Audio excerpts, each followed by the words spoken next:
నా ఒక ఫ్రెండ్కి నీకు మాట్లాడటం రాదు, నీకు కమ్యూనికేషన్ రాదు అని చాలామంది తిడుతూ ఉంటారు. తను దాని గురించి చాలా ఫీల్ అవుతూ ఉంటుంది. మరి తను ఏం చేయాలి దానికి?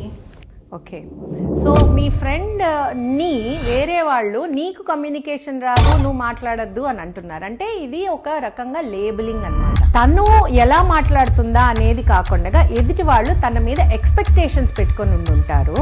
సో అందుకని ఆ ఎక్స్పెక్టేషన్స్కి ఈమె రీచ్ అవ్వట్లేదు కాబట్టి తనని లేబుల్ చేసి ఉండుంటారు.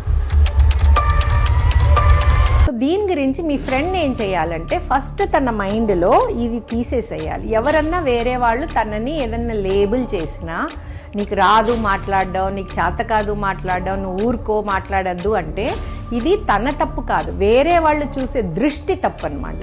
సో అప్పుడు దానికి ఇంపార్టెన్స్ ఇవ్వక్కర్లేదు. తన మనసులో తను ఏమనుకుంటుందో దాన్ని బట్టి తను మాట్లాడాలి. తనకు కమ్యూనికేషన్